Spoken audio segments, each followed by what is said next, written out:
We're going to return to our big story of the day right now, and that would be BP, as Republican Congressman Bilbray of California joins the company now. And the question we want to ask Congressman is whether this oil spill down in the Gulf will have an impact on alternative energy and the movement to go forward with that.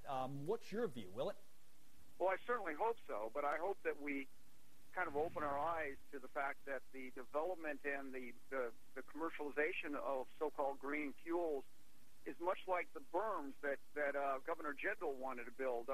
Common sense said government should have given the okay, but everybody wanted to play it safe and kept saying, well, we got to spend a couple of months doing studies before we do anything. I think that when we talk about clean technology and these so-called alternative fuels, we get stuck in, the absolute rip-offs of things like ethanol while other technologies are being blocked by government regulation. Okay, fair enough. So you're not a fan of ethanol, although you do think this is an opportunity to push forward with alternative energy. Out of crisis comes opportunity, I guess is what the saying, how the saying goes. So which technology should we be pushing if it's not ethanol? Well, I think we ought to be looking at a lot of them. I come from the Air Resources Board in California where we knew ethanol was the problem.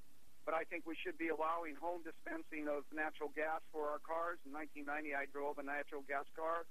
I think Boone Pickens has articulated that we have, hundreds of years of capacity there. But algae technology is the one that's compatible with our existing petroleum refinery and transportation system. We can ship it in pipelines, unlike ethanol. But when we talk about where do we site, my scientists in San Diego developed new strains of algae but had to leave the state because the government regulations and restrictions stopped production within the decade.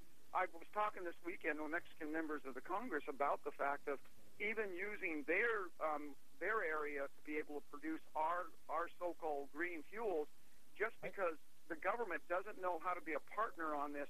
They always seem to be obstructionist. So I think the biggest thing of so-called alternative fuels is what can we do to change our regulations to make it more economically viable, rather than always trying to write a blank check and thinking the problem's always that there's not enough money being written off by the American taxpayer.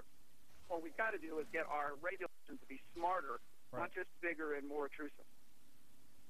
Look at that BP share price. Congressman, by the way, thanks. Republican Congressman Bilbray of California pushing for alternative energy. This is the right type of alternatives. Nicole, that stock's really getting hammered.